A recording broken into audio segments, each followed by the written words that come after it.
Des palmiers, du sable, un vent sec et brûlant. Ce sont les images que nous connaissons du sud de la Tunisie. C'est là que commence la grande mer sans eau, le Sahara. Le décor serait incomplet sans les vaisseaux du désert qui affrontent avec le même flegme les tempêtes de sable et les flots de touristes.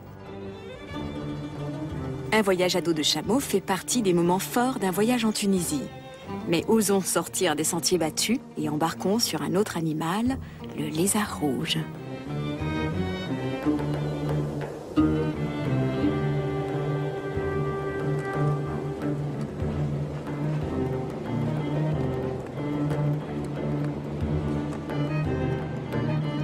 Dans le sud-ouest du pays, non loin de la frontière algérienne, une ligne ferroviaire régionale relie Gafsa à Redeyef. Le tronçon entre Metlaoui et Tabédite est emprunté par un train-musée unique qui traverse les gorges de Selja, le lézard rouge.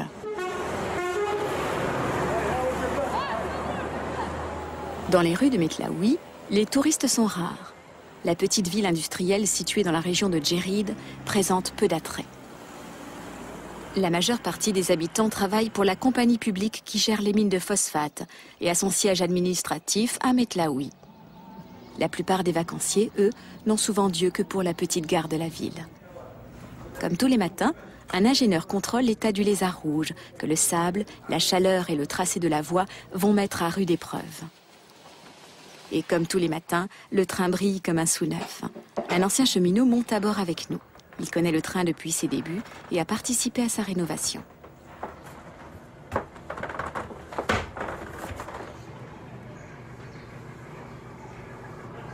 Dans le temps, le président Bourguiba effectuait des voyages à bord de ce train. Il allait jusqu'à Redeyef. Ils ont laissé le train là-bas. C'était dans les années 60. Retour dans le présent pour un spectacle qui se répète en haute saison 2 fois par jour, 6 fois par semaine. Arrivés en car et en jeep à la gare de Metlaoui, des groupes de touristes en voyage organisés montent à bord de l'Orient Express d'Afrique du Nord pour un trajet d'un peu moins de 2 heures.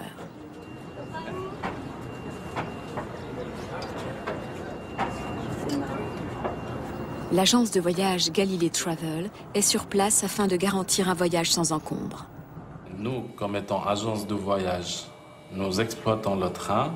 Nous l'avons loué de la SNCFT, c'est la Société nationale de chemin de fer tunisien qui possède ce train. Ça fait partie du patrimoine de l'État, c'est-à-dire cette société nationale, elle ne peut pas le céder ou le vendre à quelqu'un d'autre. Nous, on le prend en location. 10 heures du matin, le premier départ.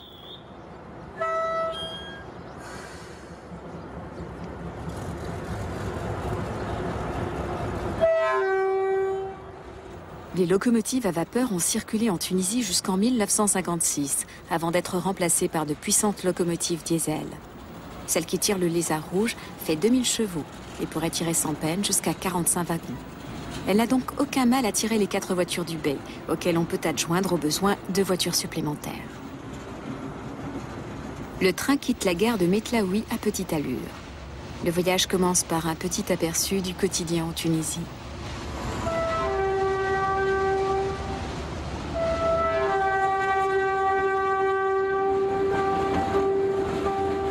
À l'origine, le lézard rouge circulait dans les environs de Tunis. Après l'indépendance du pays, le train est retiré de la circulation. Dans les années 70, il est affecté sans grand succès au transport de touristes le long de la côte. Après de grands travaux de restauration, les voitures de luxe arrivent à Metlaoui. Depuis 1997, elles empruntent les rails à voie étroite qui sillonnent les gorges de Selja. Les rails qui existent déjà depuis 1920 à peu près n'ont pas été conçus spécialement pour le lézard rouge, mais plutôt pour le transport de phosphate. C'est-à-dire on se trouve dans une baie minière, il y a une grande baie minière, il y a beaucoup d'exploitation de phosphate, des gisements immenses de phosphate. D'ailleurs, on est classé parmi les premiers pays à exporter les dérivés de phosphate. Autour de Metlaoui se dressent des terrils, masses fantomatiques témoins d'une ancienne tradition minière. C'est en 1886 que le médecin militaire français Philippe Thomas découvre des phosphates dans les contreforts de l'Atlas tellien. Jusqu'à l'indépendance, la ville de Metlaoui porte son nom. Aujourd'hui encore, les environs de Metlaoui, Redeyef, Moulares et Gafsa assurent 90% de la production tunisienne de phosphate. Avec plus de 7 millions de tonnes par an, le pays est le 3e producteur mondial de cette matière première. Si les phosphates sont bien utiles, notamment pour la production d'engrais et de détergents, ils causent en revanche des dégâts irréversibles à la région d'extraction et à ses habitants.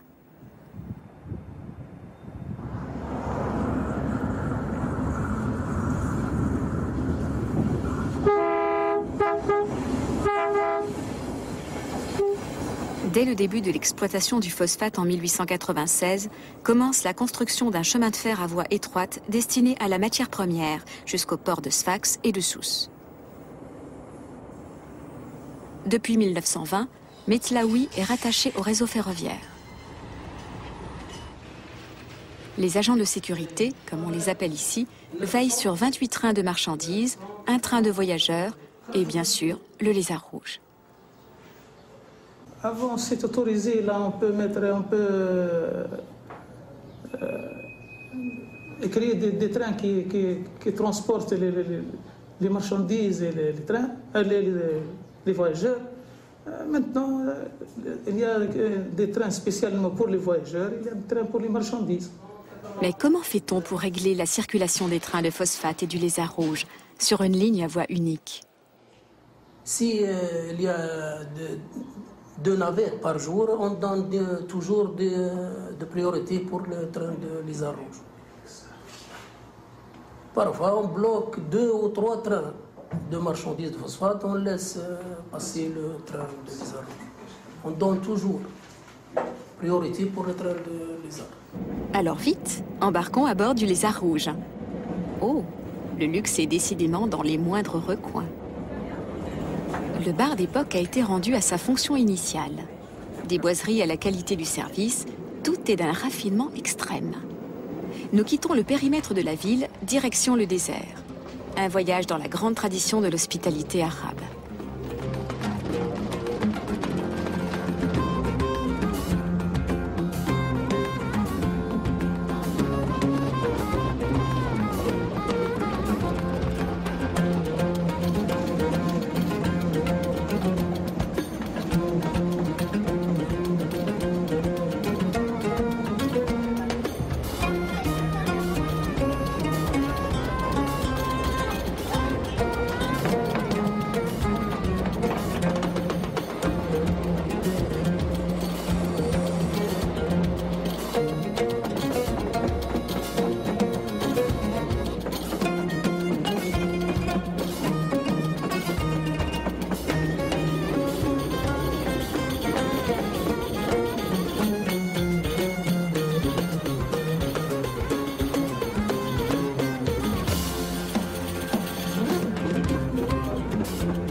À 10 km environ à l'ouest de Metlaoui, l'aventure commence.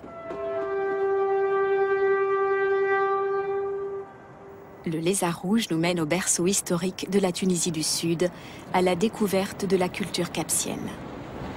Le mot est dérivé de la ville antique de Capsa, l'actuelle Gafsa, à environ 150 km de là. Parmi les vestiges de la civilisation capsienne, des outils et des parois gravées datant de la fin de l'âge de pierre, vers 7000 avant notre ère. Ils ont été découverts à 200 mètres de profondeur, dans les gorges de Selja, difficilement accessibles à pied.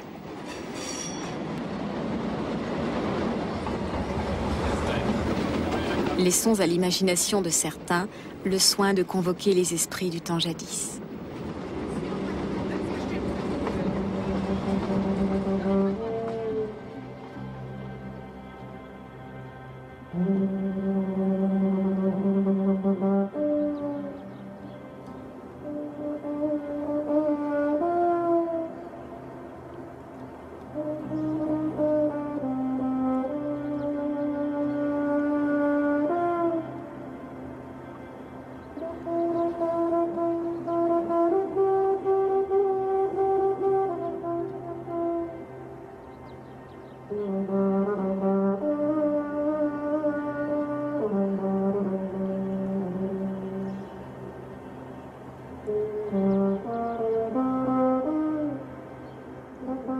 C'est-à-dire, ce quartier à droite ne doit pas laisser la fille qu'elle se marie dans l'autre quartier à gauche.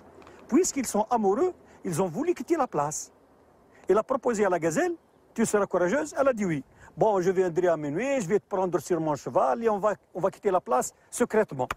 Effectivement, il a été la chercher à minuit, il l'a prise sur son cheval. Ils sont arrivés au canyon, entre le rail du chemin de fer et la montagne. Ils n'ont pas pu traverser la montagne, ils ont trouvé l'obstacle qui s'assimile à la montagne. Donc, avec un coup de sabre, il a fondu, on peut dire, il a fondu, ou il a taillé la montagne, ou il a cassé la montagne pour faire passer la gazelle. Le coup de sabre est l'histoire que racontent tous les guides pendant le trajet. Après la version en français, celle en arabe.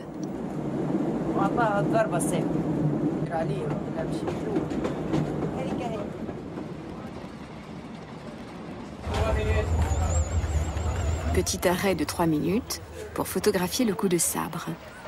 Histoire aussi de se dégourdir un peu les jambes. Pas trop quand même. C'est pas grave, c'est pas grave, c'est pas grave. Étant donné la concentration de touristes et la raideur de la pente, la rareté des incidents tient du miracle. 3 minutes pour un lieu qui respire l'éternité, c'est peu.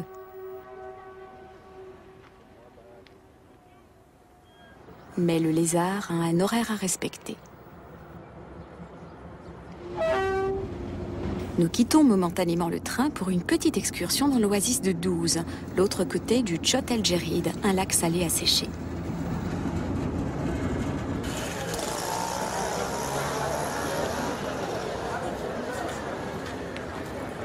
Situé à la porte du désert, Douze est une étape appréciée des touristes. C'est le point de départ d'expédition dans le Sahara, en jeep ou à dos de chameau. Chaque jeudi, Douze accueille l'un des plus grands marchés du pays. À côté des céramiques, des tapis et des roses des sables, un herboriste vend son savoir traditionnel. 20% seulement des Tunisiens ont recours aux médicaments modernes. Les autres se soignent avec les plantes médicinales.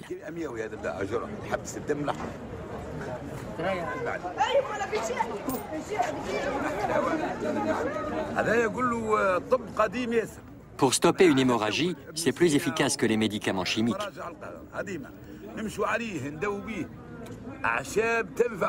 C'est une médecine qui remonte à Avicenne.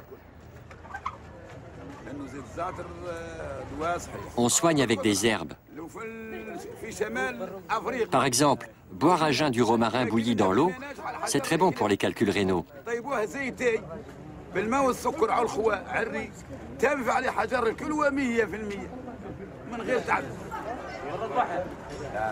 Si vous avez mal à l'estomac, prenez de l'huile de thym pendant 1 mois.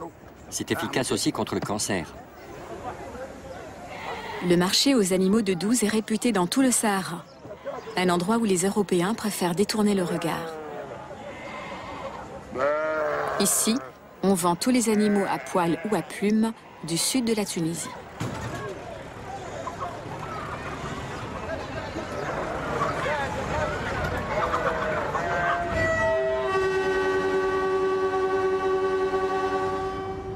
Retour à bord de notre lézard rouge. Son dompteur est pressé.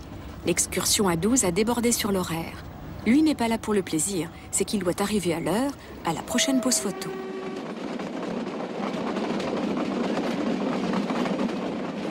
Le trajet de 15 km à travers les gorges de Selja présente plusieurs facettes.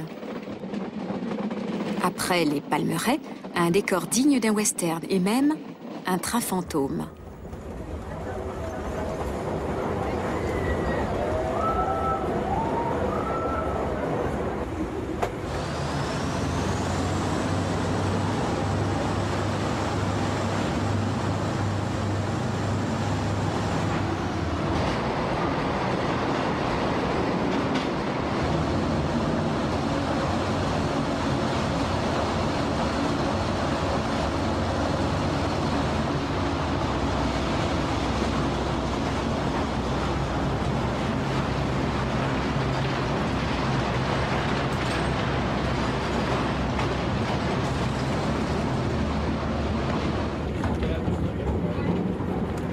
Chouette, nous avons eu notre dose de frissons. Avant de quitter les gorges de Selja, les voyageurs ont la possibilité d'immortaliser une dernière fois le luxueux train.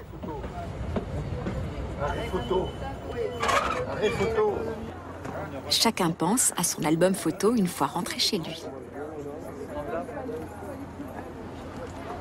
Il reste même un peu de temps pour une petite escapade en solitaire. Enfin, une escapade de courte durée.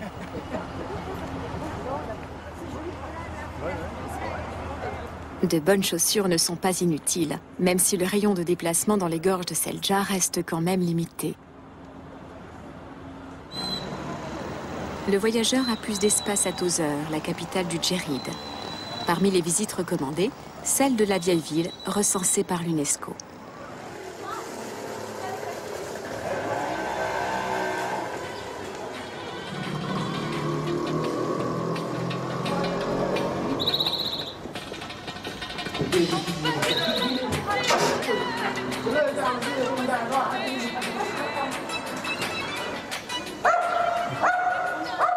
Les motifs géométriques qui ornent les façades traditionnelles de briques ont plus qu'une fonction décorative.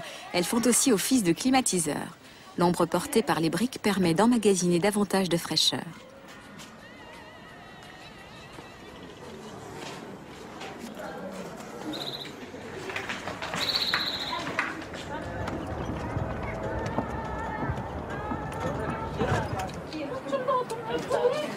À l'extérieur de la ville, un bâtiment que l'UNESCO n'a malheureusement pas classé dans son patrimoine, la gare de Tozeur, qui est presque centenaire. Cette gare, on peut dire qu'elle a construit de 1909. C'est l'arrivée du train de 1917. Et la rail, elle l'a mis en 1905. Donc on a de Tozeur à Liège, 36, rail 36. Pour cela, on a peur de voyageurs, des risques, des dangers. Donc pour cela, on a évité les voyageurs aussi. Aujourd'hui, seul un train de Metlaoui transportant du ciment passe 3 fois par semaine. Le guichet reste fermé. Tout doit être démoli sous peu. Une gare régionale de plus vouée à la disparition. Mais tant que la gare est encore debout, Mohamed Yassine en sera le gardien. Une rareté, même en Tunisie, 2 salles d'attente. Une pour les femmes, l'autre pour les hommes, comme c'était la coutume autrefois.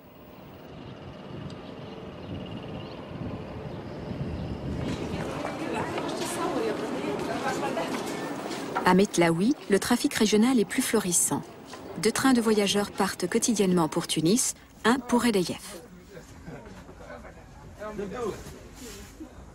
Nous prenons le train pour Hedayef. Il emprunte la ligne du Lézard Rouge à travers les gorges de Selja et s'arrête aux gares de Selja et de Tabédit, notre prochaine étape. Pour effectuer 30 km sur une ligne régulière, il nous en coûte 2 dinars tunisiens, un peu moins de 2 €.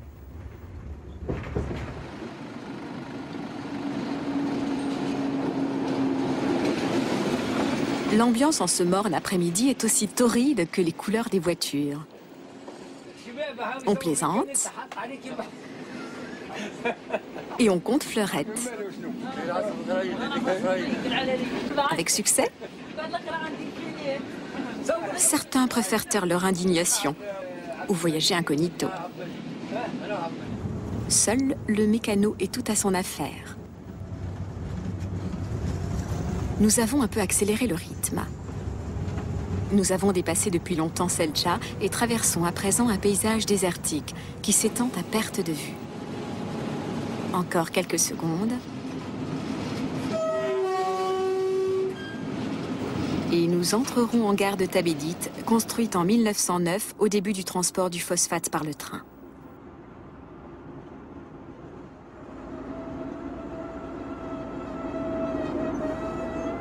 Terminus pour notre équipe et quelques compagnons de voyage. Le train repart sans tarder.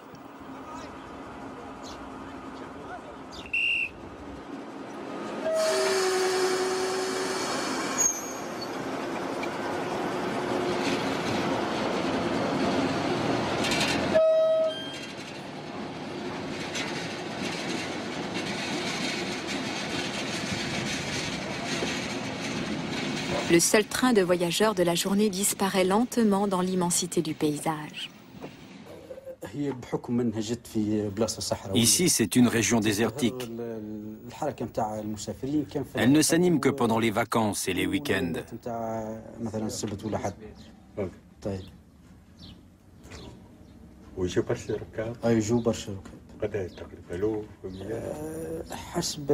Nous recevons entre 20 et 200 visiteurs par semaine.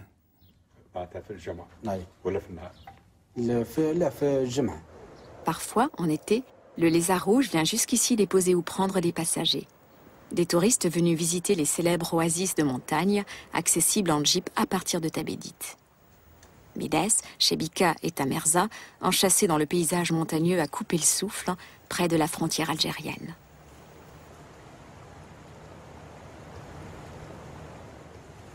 Ces oasis doivent leur prospérité aux ruisseaux souterrains des montagnes, qui jaillissent çà et là en source et permettent la culture des dattes et des figues.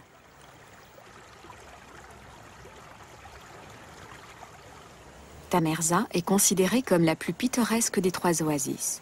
Véritable curiosité dans cette région aride, sa cascade de 8 mètres de hauteur, qui peut se muer après des averses en un torrent impétueux.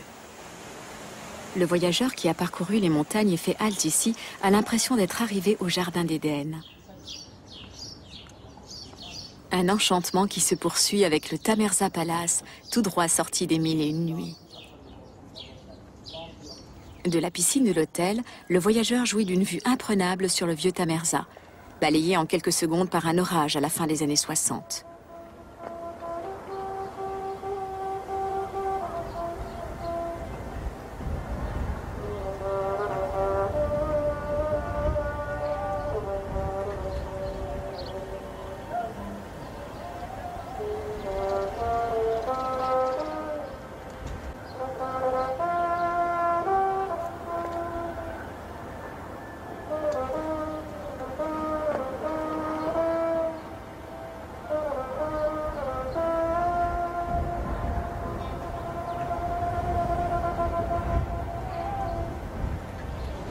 Nous revoici à bord de notre lézard rouge.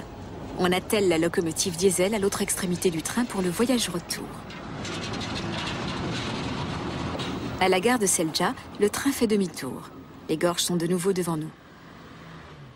C'est d'ici que viennent les mystérieux trains de marchandises qui traversent avec fracas Metlaoui. L'air est empli de la poussière et de l'odeur de la terre phosphatée. L'endroit est fascinant, mais n'invite guère à s'y attarder. Nous sommes bien contents de retrouver notre vieil ami. La locomotive est prête. Les passagers sont à bord. Enfin, presque tous. C'est parti. Cette fois-ci en descendant les gorges.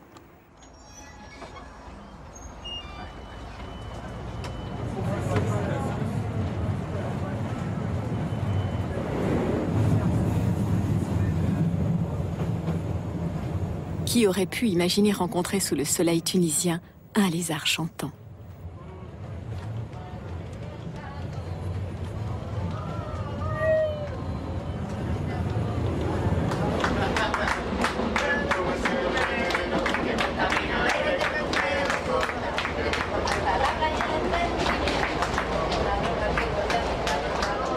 C'est un peu comme la fin d'un voyage scolaire, quand l'ambiance est détendue et que tout le monde est ravi de l'aventure.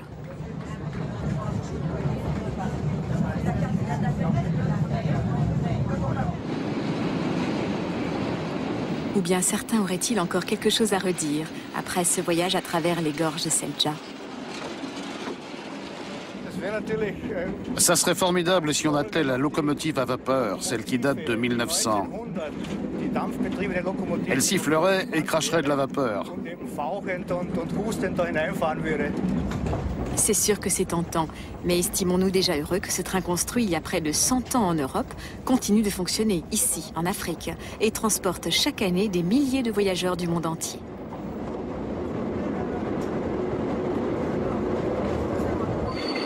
Alors, va pour la locomotive diesel. Au fait, pourquoi ce train s'appelle-t-il le Lézard Rouge? Seule elle le sait.